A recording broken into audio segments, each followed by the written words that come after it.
Welcome back to the breakdown, y'all. It's a birthday show. I just want to get that out there right off the bat. Rick Wilson could be having fun right now, but he's having even more fun with us, is what I'm going to say. I think that's what I'm doing, is having fun with you guys for the next little bit. And you know, the show is occurring on my 61st birthday, of which the show's live already. Happy birthday. That's Renee. I thought this was like a part of the birthday surprise. I was like, let's do it. Actually, amazing. But we have to. This is amazing. This reminded me of the BBC moment where the mom crawled in behind as like the little kid came like marching in. Right. That was our BBC moment. But it was our BBC moment. In all seriousness, Rick, I have to say, and I've said this to you before, and I'm saying this on behalf of everybody at the Lincoln Project, but also everybody out there who's watching. There's no person I would rather be in this fight than with you. Like, I appreciate that, Maya. I really do. 100%. Really like, I try to earn all the time for y'all out there in the world. And you know, there are days when the fight is more fun than others. And I think today was probably the most fun we've had since Election Day. Today, now that are we talking about Matt Gaetz's very brief revolving door in and out? I believe it was 72% of a Scaramucci, as someone pointed out today. If you run the numbers, I think it's about that. I'm not good at math, but no, but you know, folks, look. There's a really piece of good news here. I know folks have been sort of starved for good news in the last couple of weeks. Matt Gaetz today showed people that Donald Trump can't just get his way with every single thing. It was a moment where you saw a break in his armor, where even though he controls the Republican Party from top to bottom, you had 30 senators who were like, no. 30 Republicans who were like, no, not this fucking guy. No, you know, a guy who travels, whatever you want to put it, teenage prostitutes and pays them with Venmo was a bridge too far for them for AG. Now, it's a pretty low bar, but any break of the perception of power and invulnerability for authoritarians is always really, really bad for them. It's really not, it's the worst possible outcome for authoritarians to have someone go, wait, you mean you don't have superpowers? You mean you don't have the power of life and death over all of us? And it was shocking to a lot of MAGAs today, like, oh my God, I can't believe Trump didn't stick with Matt. And I was like, I can. Well, and they're setting the tone, right? That's what they're trying to do. They're trying to set the stage for what the next 4 years will look like. And it's really important for us right now to do our own narrative setting and our own stage setting, because 100%. It is so easy to get pulled back into the chaos. Like, I know so many of us now are following all of these picks as they're going in, as they're going out. And it just reminds me of his first days when he was president, when it was like a revolving cabinet. There was people getting fired left and right. And so I kind of want people to think about the fact that we've got 60 days. Rick, we got 60 days until inauguration. And so that's 60 days where we can still decide how we want to face the next 4 years. So how are you feeling like about facing the next 4 years? What is... You know, here's the thing, Maya. I feel like we're going to have more possibilities now, more opportunities now to do a couple of big things. One, the Democratic Party and the pro-democracy side of this equation has to find a way to better articulate the stakes of this battle. And I think we've got a chance to do that, because Trump will do things that are so horrible, it will make that an inevitable thing that we can and must and will do. The second part of this is that all these nominees tell us about the kind of low character Trump will put into positions of power.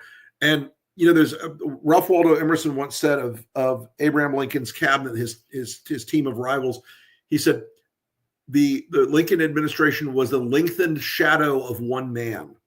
Mm-hmm. And he meant that as a compliment. This administration will be a lengthened shadow of Donald Trump. And I do not mean that as a compliment. It'll be chaotic. It'll be corrupt. It'll be cruel and evil and do all the things that they inevitably will do. There's no world in which Donald Trump's cabinet doesn't just, wake up in the morning and go, wow, this is really dark. We shouldn't do all this. They're going to do all the dark stuff. So it gives us a preview right now of what we have to fight.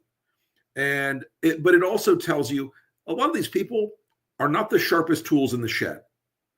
A lot of people are going to have much more difficulty pulling some of this stuff off when folks like us help expose what they're doing in the administration, and when folks start to bring pressure on the political side, both to the Democrats to stay on these people and stay on their actions and stay on the policies.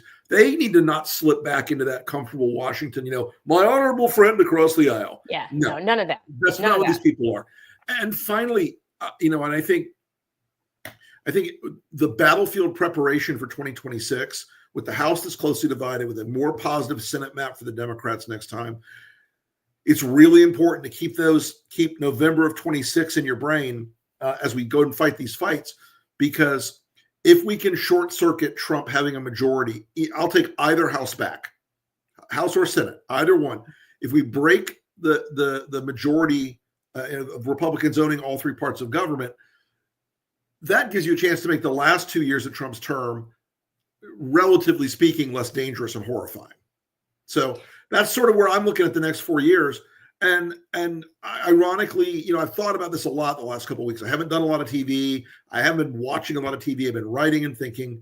And I really do think we're in a better position because he's such a bad character, because he's just not as bright as people think he is, because these people that he's surrounded himself with are largely corrupt, evil, or stupid in some variable combination. And those are the kind of people I want to fight. I want to fight those people. I want to make those people suffer. I want to make their lives hard and their jobs impossible. Yeah, and I'm thinking about his base right now. I'm thinking about the people who are they may not have buyer's remorse right now, though I feel like going into the holiday season, as they're starting to fret about their because they said it was about the economy, but we know he doesn't actually have any plan. No, there's no economic plan. There's no plan. And so is part of our strategy going to be picking off some of those voters as well and trying to reach out to the people who may have voted out of impulse, or maybe were just low information voters? Absolutely, Maya. And a lot of those folks, I don't hold this against them.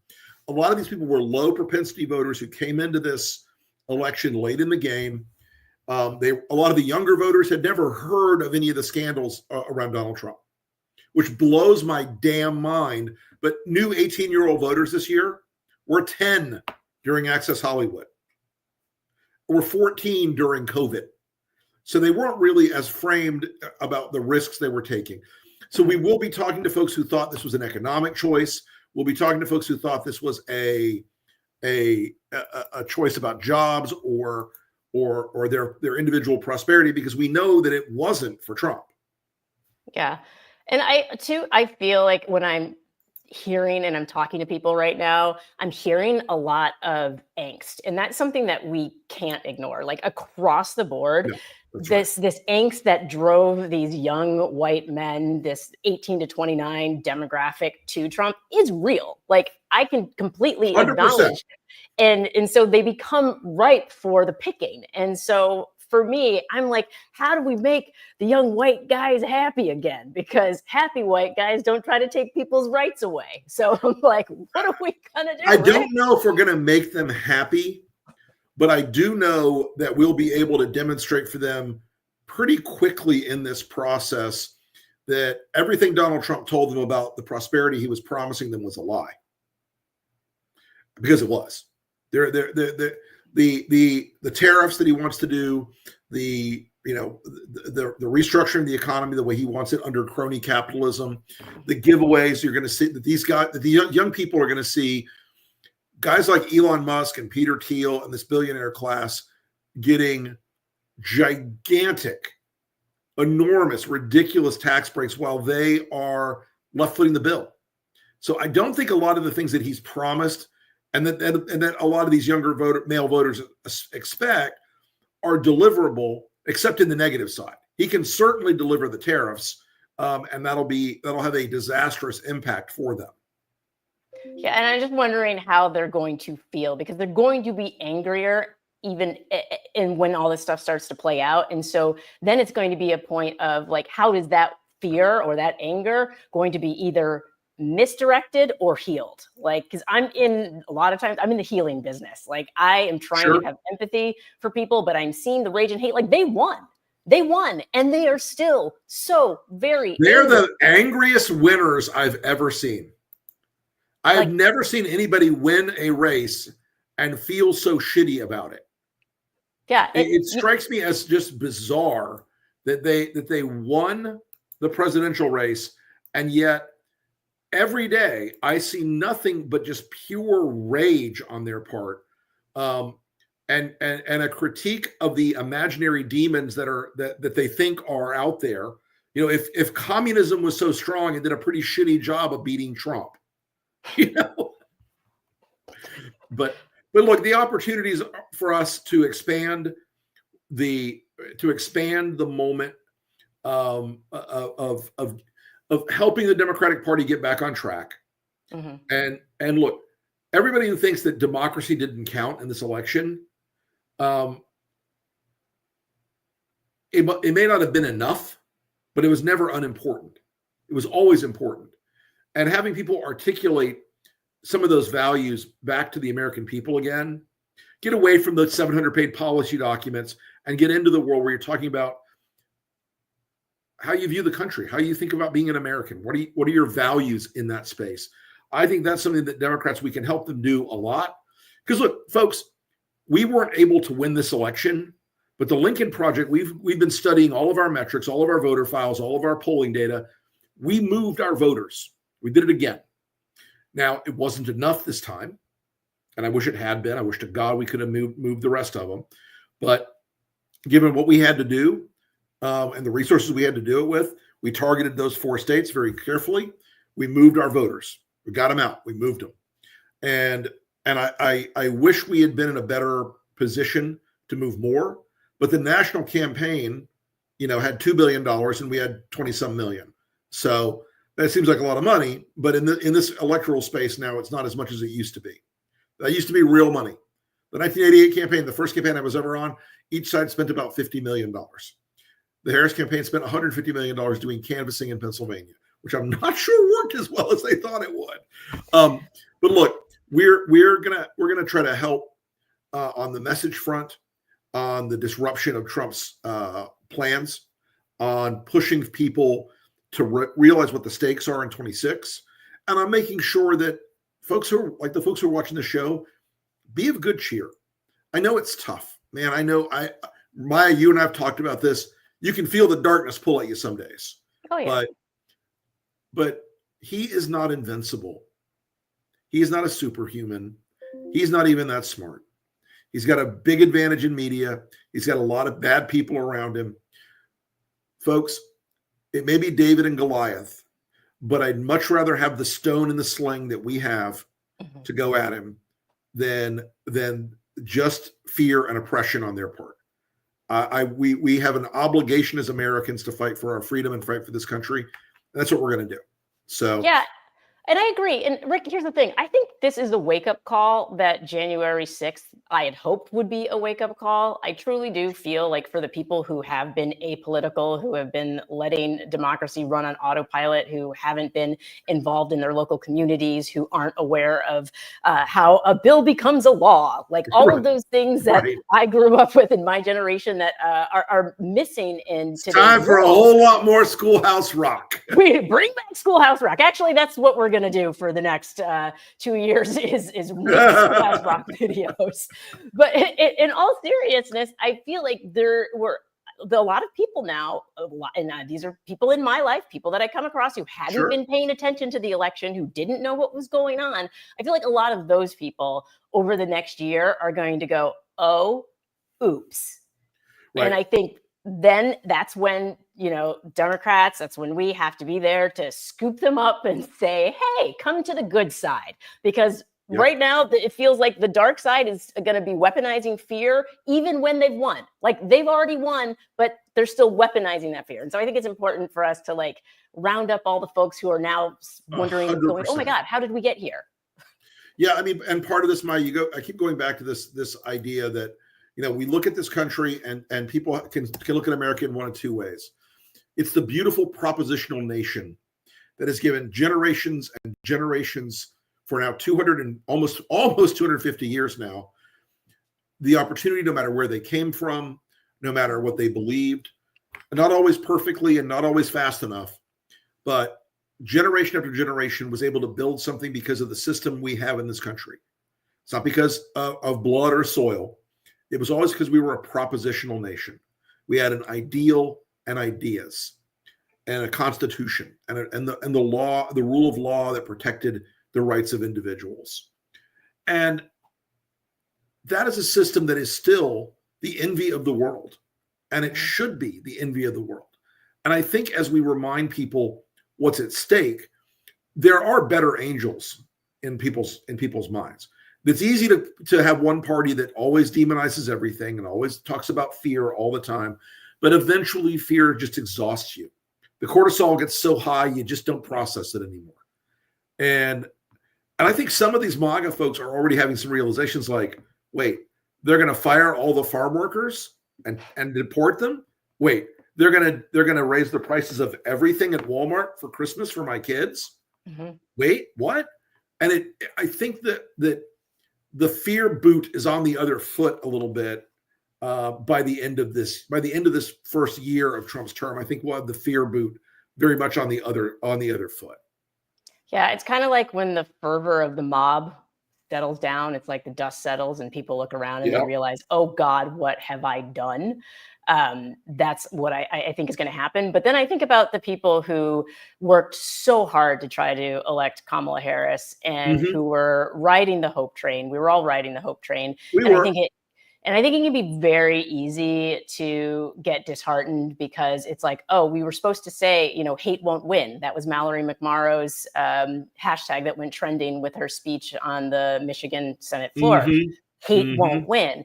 And right now it looks like hate won, but I want to say that it's temporary. Like everything is temporary. It's not over until it's over. And so while hate in many ways may have won this battle, it won because a lot of good people sat out. A lot of people who were not aware of what was at stake as much as we tried to tell them. And I think sometimes, even in myself, I would temper the way I would say things to people because I didn't want to scare them. I didn't want to be perceived as fear-mongering, like, hey, this is going to happen. And I think now, as we're seeing Project 2025 authors being named to cabinet positions, being nominated, I think it's validated a lot of the screaming that we can and should be doing. And so I'm really hoping that people understand that there is truly more good out there. It's just the good needs to be awakened in us. That's all. And look, there are going to be things, folks, that shock you as the year goes by this year. They're going to try a lot of stuff. They're going to throw a lot of stuff at the wall. One thing that Maya and I and the team here are concerned about is House Resolution 9495. Yep. Now, Maya, tell us about, you've been sort of taking point on this issue. Talk to folks about why that's dangerous and why that's the kind of thing here at Lincoln that we are strongly focused on overcoming. Yeah. So when I first saw it coming across, like HR 9495, I saw like, oh, it went to a vote, but then it didn't pass, and then it kind of disappeared. And this is the thing about these kind of bills is the deceptive naming of these bills, because on its face, it sounds like, oh yeah, stop terror. That's good. We want to stop terror. Nobody's pro-terror. Nobody's pro-terror, exactly. But who defines terror in a Trump regime? That's what we have to be concerned about. And so this bill makes it possible to remove the nonprofit status for any organization that Trump deems as being a terror organization. That could be Planned Parenthood. That could be the ACLU. That could be the Lincoln Project. That could be the Lincoln Project. That could be organizations that support LGBTQ youth. They could say, oh, they're terrorizing the youth. And so what was so concerning to me about this bill is that no one was talking about it. Like Barely. Ben and Jerry's, I think, had the most viral tweet about this bill. And I'm like, how in the world is it the ice cream guys again? Which is why we should have done this show with ice cream. I knew there was a reason why I wanted to do this show from bed with a bucket of ice cream that I could just scoop. Because I feel like a lot of people are watching like that right now. We're stress eating, we're doing those things. But no, this is a bill it's passed the House. And so it's going to go to the Senate. And to pass the House, it had to get some Dem support. There are Democratic Congress people who voted for this bill. And I'm like, what the fuck? What are you doing? Like, why hand them these tools to oppress us when in this very moment, this is like our last 60 days that we have where we can actually say no. And so I refuse to allow us to normalize fascism simply because we label it Stop Terror Act. Absolutely not. You know, the concept that we have some sort of terrorism problem in the country to restrict that would be broad enough to restrict the free speech of every other individual or group. I got a problem with that. I got a huge problem with that. And so I think, folks, this is the kind of thing you got to keep an eye on. They're going to try to sneak some stuff through and claim it's bipartisan, and you've got to really be alert and agile to oppose this. And folks, this is one of those things where you just got to make the phone calls. You got to call your senator, got to call your congressman. Don't be shy about it. Get on the phone. Don't be rude. Don't threaten them. But you got to tell them, I oppose this, this, and this. I oppose the nomination of RFK because of whatever reason. I oppose 59-49. You've got to remind members that you're watching. That is something that people just don't have a good grip on, and it really is an important element of being a citizen, of being somebody who's going to actually go out and fight for your rights. Yeah, we have to be loud. And right now they're trying to make it very difficult to be loud. If you're on Twitter at all, or X, or whatever you want to call it, you know that it's difficult to be loud about what's right now, because you post one thing and you get dozens of MAGA trolls underneath it shouting. And I do not care. I need people to be loud about what is right now, lest we forget what is right. And so whatever platform that you're on, and that could be, your neighborhood, it could be your neighborhood platform, have those conversations and be loud about what's right so that we don't forget. And that's how we build back together and how we don't lose ourselves in this fight. And that's important. It's important to remember, everybody, as the holidays come up, and this is our last show before the Thanksgiving holiday, you are going to a lot of people will inevitably call and ask, how do I talk to my crazy MAGA uncle? How do I deal? Guys, a lot of this, you have to just let it roll. They're going to be triumphant. They're going to say you lost, blah, blah, blah. We did. I go back to my quote from Firefly. We were on the losing side of this election, but I'm not convinced we were on the wrong side. And having some confidence that the things they dream about, the things they think are coming because of Trump, are either not going to happen or they're going to turn in ways that hurt them, because there's a proven track record on that part where the things Trump has promised over and over again, build the wall, I've got an infrastructure plan coming, a great healthcare plan in 3 more weeks, all those things have always been bullshit. They've always been a stupid lie. And so you got to maintain your strength. I also want to say, Rick, I want people to go into Thanksgiving not trying to convince anyone, but to go into Thanksgiving on a recon mission. Like, that's my thing lately. It's like, I want to know exactly what media you were watching that led you to think this. Go into it with the spirit of curiosity, because if you do it that way, as hard as it is. Yeah. No, very much so. An anthropologist. I love that. That's inviting everybody to be an anthropologist at Thanksgiving, because it does give you an opportunity to see what they see, understand what they understand. And sometimes we forget that. It's like, no matter what, we're going to share a country with these folks. And so it's really important to understand where they're coming from and then build a strategy from there. So like, look at Thanksgiving as recon, and then maybe Christmas is where you as the first battle. You gotta pace yourself in this. And folks, look, we're going to keep pressuring Trump on a lot of the crazies that are around him. I think we have a piece we could show you. Oh yeah, that our first real ad since the campaign. Yeah, let's roll it. Let's do that. Let's roll that thing. The Lincoln Project salutes Vice President Donald Trump. As Vice President, Trump will finally have the time to do the things that make him happiest. Talk about old movies, playing on his phone, admiring the assets of other men. Meanwhile, President Musk can get down to the business of running the country. We at the Lincoln Project are confident that Donald Trump understands his position. Elon is smarter, wealthier, more charismatic, has a far superior and more successful social media platform and company, is more successful with women, and a better dancer. As President Musk and his assistant J.D. Vance select appointees and write policies, we feel certain Trump will play his part because he's a good boy. Who's a good boy? Trump's a good boy.